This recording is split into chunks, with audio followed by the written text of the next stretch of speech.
बिस्मिल्लाहिर्रहमानिर्रहीम। जुबैर खालिद के साथ चल दिया। रास्ते में उसने पूछा, तुम अबुल हसन के बेटे हो? हाँ, लेकिन आपको किसने बताया? मैं तमाम रास्ते दलीप सिंह से तुम लोगों के मुतल्लिक पूछता आया हूँ। उसकी बातों से तुम्हारी जो तस्वीर मेरे जहन में थी, तुम उससे मुख्तलिफ नहीं हो। जिस सब्र सुकून के साथ तुमने अपने वालिद की ये अलमनाक खबर सुनी है, मैं इससे बहुत मुतासर हुआ हूँ। तुम सचमुच खालिद हो। खालिद ने अपने होंठों पर एक मगमूम मुस्कुराहट लाते हुए कहा, जब अब्बा जान हज के लिए रुखसत हो रहे थे तो मैंने भी साथ जाने के लिए इसरार किया था। अम्मी की अलालत की वजह से उन्होंने मुझे साथ ले जाने से इनकार कर दिया। मैं उस वक़्त पहली बार रोया था। मेरी आंखों में आंसू देखकर उन्हें बहुत दुख हुआ था। उन्होंने कहा, बेटा खालिद रोया नहीं करते। मैंने तुम्हें उस मुजाहिद आज़म का नाम दिया है जो जख्मों से चूर होने के बावजूद उफ तक न करता था। शहर के एक कोने पर एक नदी के पास अरब ताजरों के मकानात थे। नदी के दोनों किनारों पर नारियल के सरसब्ज दरख्त खड़े थे। थोड़ी देर चलने के बाद खालिद ने पत्थर की एक चार दीवारी की तरफ इशारा करते हुए कहा, यह है हमारा मकान। चार दीवारी के अंदर केलों और नारियल के दरख्तों का एक गुंजान बागीचा था। पत्थर के छोटे से मकान के सामने एक चबूतरे पर बांस का छप्पर था जिसे एक सरसब्ज बेल ने ढांप रखा था। हवा बंद होने से फिजा में हरारत बढ़ रही थी। जुबैर को पसीने में शराबोर देखकर खालिद ने उसे मकान के अंदर ले जाने की बजाय उस चबूतरे पर बिठाना मुनासिब ख्याल किया। जुबैर बेड के मुंडे पर बैठ गया। खालिद के इशारे से एक स्याह-फाम लड़का पंखे से उसे हवा देने लगा। स्याह-फाम लड़का पंखा हिलाने में एक तरह की मसरत महसूस कर रहा था, लेकिन जुबैर ने खालिद से कहा, हमें इस गर्मी में उसे तकलीफ नहीं देनी चाहिए, इसे कहो आराम करे। स्याह-फाम लड़के ने अरबी में जवाब दिया, आप हमारे मेहमान हैं, मुझे खिदमत के हक से महरूम ना कीजिए। जुबैर ने कहा, ओहो, तुम अरबी जानते हो? लड़के की बजाय खालिद ने जवाब दिया, ये बचपन से हमारे साथ रहता है, इसे हमारे अब्बा जान ने पाला था। लड़के ने मजीद तारुफ की ज़रूरत महसूस करते हुए कहा, और मैं मुसलमान हूँ और मेरा नाम अली है। खालिद ने सरनदीप यानी श्रीलंका की जुबान में कुछ कहा और अली पंखा रख कर भागता हुआ पास ही एक नारियल के ऊंचे दरख्त पर चढ़कर चंद नारियल तोड़ लाया। नारियल का पानी पीने के बाद जुबैर खालिद से कुछ देर बातें करता रहा। अपने बाप के अलमनाक अंजाम की खबर के बावजूद खालिद अरबों की रवायती मेहमान नवाजी का सबूत देने के लिए जुबैर की हर बात में दिलचस्पी लेने की कोशिश कर रहा था। ताहम जुबैर ने कई बार महसूस किया कि उसके होंठों पर एक गमगीन मुस्कुराहट आहूं और आंसुओं से कहीं ज्यादा जिगर सोज थी। बातें करते करते खालिद ने कई बार बाहर के फाटक की तरफ उठ उठ कर देखने के बाद अली से पूछा, अली, नाहिद अभी तक नहीं आई? जाओ उसे बुला लाओ। अली उठकर बाहर निकल गया। खालिद ने जुबैर से कहा, महारानी और राजा की बेटी को मेरी बहन से बहुत मोहब्बत है। आज सुबह वो खुद यहाँ आकर उसे अपने साथ ले गई थी। उसे यह खबर सुनकर बहुत सदमा होगा। वो अभी तक अम्मी की कब्र पर हर रोज जाया करती है। और अब यहाँ तक कहकर वो एक ठंडी आह भर कर खामोश हो गया।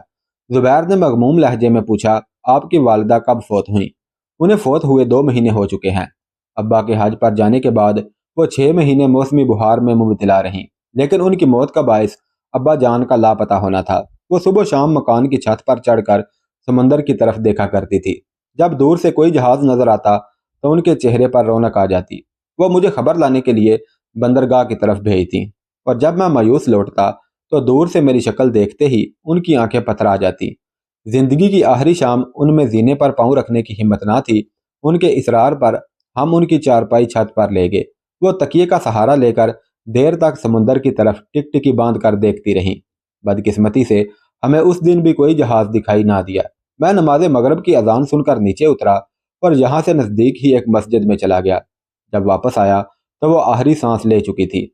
उनकी आंखें खुली थीं और ऐसा मालूम होता था कि दूर उफक पर किसी जहाज को देख रही हैं। नाहिद ने मुझे बताया कि उनके आखिरी अल्फाज ये थे, नाहिद, तुम्हारे अब्बा जरूर आएंगे। वो बेवफा नहीं, मैं बेवफा हूँ जो उनका इंतजार ना कर सकी। जुबैर ने अपनी 22 साल जिंदगी में तीरों और नेजों के सिवा कुछ ना देखा था।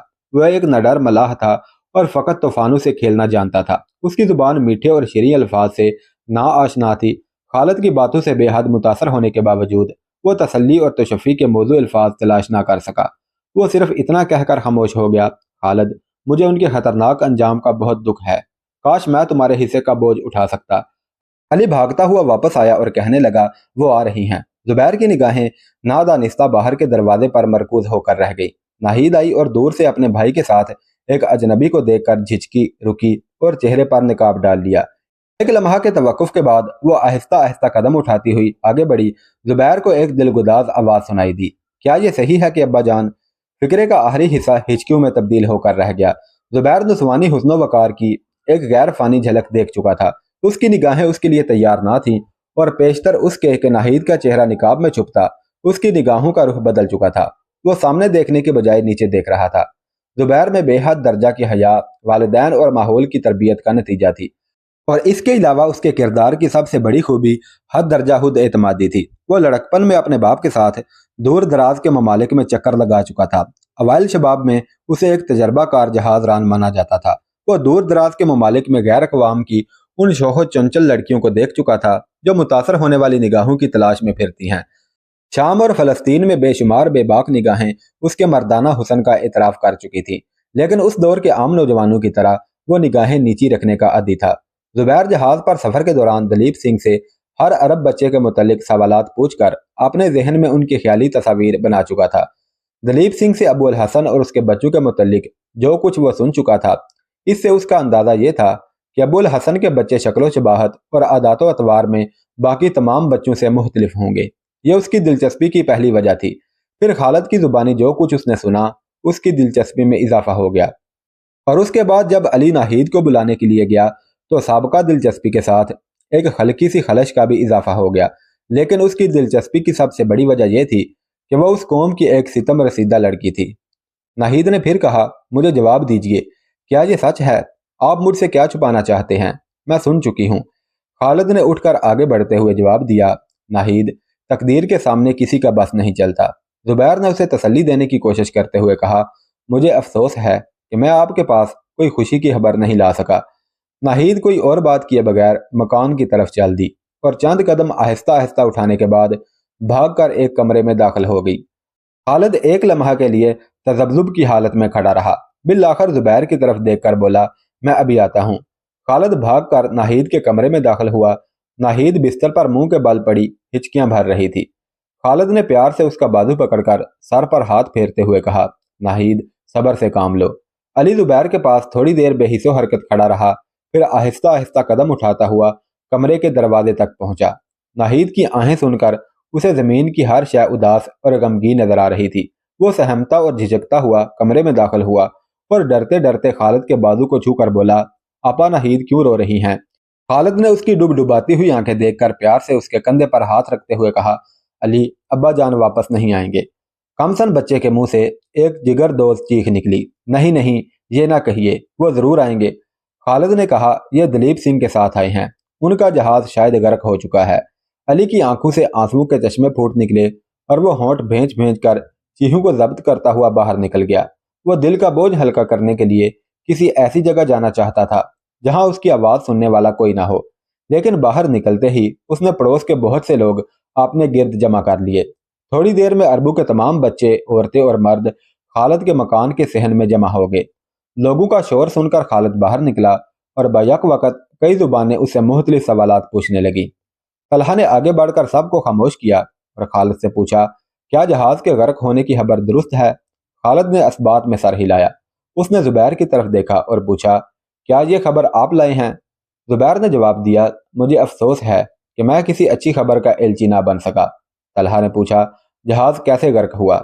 जुबैर ने जवाब दिया, हम ये मालूम ना कर सके। जुबैर ने बेवाओं और यतीमों को फर्दन फर्दन तसल्ली देने के बाद अरब वापस जाने के मुतल्लिक उनके इरादे दरियाफ्त किए। यतीम बच्चों और बेवाओं ने यक जुबान होकर वापस जाने की ख्वाहिश जाहिर की।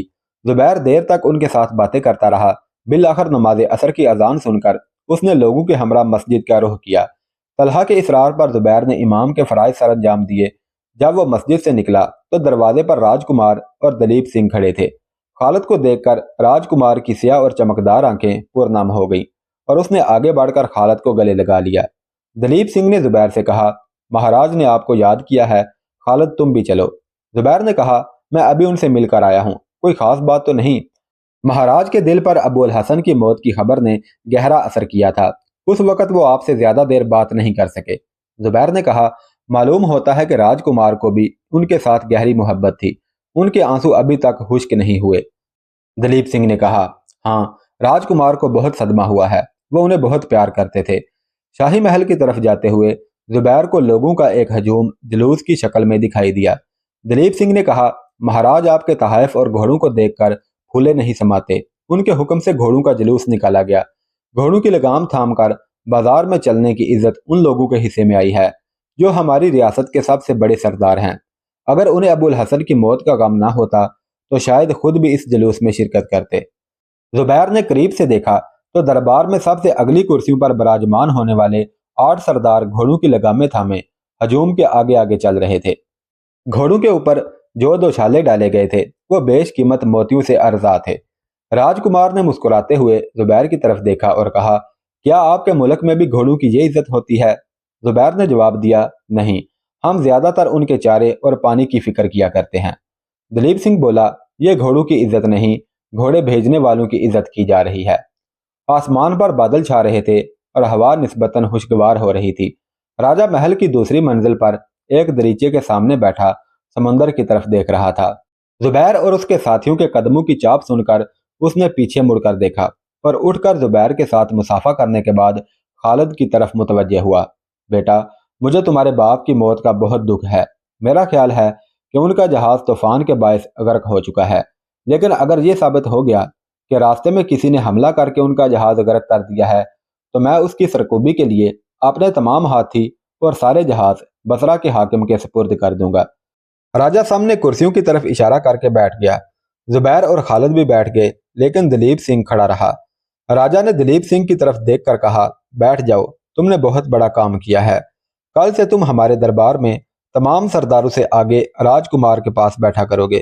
دلیپ سنگھ آگے بڑھ کر راجہ کے پاؤں چھونے کے بعد کرسی پر بیٹھ گیا اور راجہ زبیر سے مخاطب ہوا، میں بصرہ کے حاکم کی مرضی کے خلاف کچھ نہیں کر سکتا، لیکن اگر آپ عرب بچوں کو لاوارث سمجھ کر یہاں سے لے جانا چاہتے ہیں تو مجھے بہت افسوس ہوگا۔ میں انہیں اپنے بچے سمجھتا ہوں۔ اگر وہ یہاں رہیں تو ان کی ہر ضرورت ہمارے شاہی خزانے سے پوری ہوگی۔ آپ ان سے پوچھ لیں، اگر انہیں یہاں کوئی تکلیف ہو تو بے شک انہیں اپنے ساتھ لے جائیے۔ زبیر نے جواب دیا، انہیں یہاں کوئی شکایت نہیں، اور میں اپنی حکومت اور تمام عربوں کی طرف سے آپ کا شکریہ ادا کرتا ہوں، لیکن ہم یہ نہیں چاہتے کہ ہماری قوم کے یتیم بچے اپنے ملک سے اس قدر دور رہیں۔ ان کی بہترین تعلیم و تربیت وہیں پر ہو سکتی ہے۔ اس کے بعد اگر وہ پسند کریں تو انہیں یہاں بھیج دیا جائے گا۔ راجہ نے پوچھا، آپ سب کو لے جانا چاہتے ہیں؟ نہیں، طلحہ اور چند تاجر یہیں رہیں گے، لیکن خالد اور اس کی بہن بھی تو یہیں رہیں گے نا؟ نہیں، یہ بھی میرے ساتھ جائیں گے۔ راجکمار نے مغموم لہجے میں کہا، نہیں، انہیں ہم نہیں جانے دیں گے۔ خالد کو میں اپنا بھائی بنا چکا ہوں اور ناہید میری بہن ہے۔ پچھلے کمرے کے پردے کی آڑ سے ایک نسوانی آواز آئی اور 14-15 برس کی ایک لڑکی راجہ کے سامنے آ کھڑی ہوئی۔ اس کا رنگ راجکمار کی طرح سانولا تھا، لیکن چہرے کے نقوش اس کی نسبت تیکھے، آنکھیں خوبصورت اور چمکدار تھیں۔ اس نے خالد کی طرف دیکھا اور کہا، بھیا تمہیں ماتا جی بلاتی ہیں۔ خالد اٹھ کر دوسرے کمرے میں چلا گیا اور لڑکی نے چلتے چلتے راجہ کی طرف دیکھا اور کہا، پتا جی آپ ان کی باتیں نہ سنیں۔ راجہ نے زبیر کی طرف دیکھ کر کہا، دیکھا آپ نے؟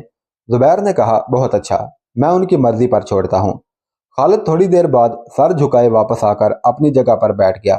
راجہ نے پوچھا، بیٹا انہوں نے یہ فیصلہ تم پر چھوڑ دیا ہے، اب تم بتاؤ کہ تم یہاں رہنا چاہتے ہو یا نہیں؟ خالد نے جواب دیا، آپ کے ہم پر بہت احسانات ہیں، اگر میرے پیش نظر دنیا کا کوئی کام ہوتا تو میں آپ کا ساتھ کبھی نہ چھوڑتا، لیکن اس وقت ہماری قوم دور دراز کے ممالک میں جہاد کر رہی ہے اور میری رگوں میں ایک مجاہد کا خون ہے۔ میں نے سنا ہے کہ موجودہ وقت کی ضرورت کا احساس کرتے ہوئے مجھ سے کم عمر کے لڑکے بھی جہاد پر جا رہے ہیں۔ میں اس سعادت سے محروم نہیں رہنا چاہتا۔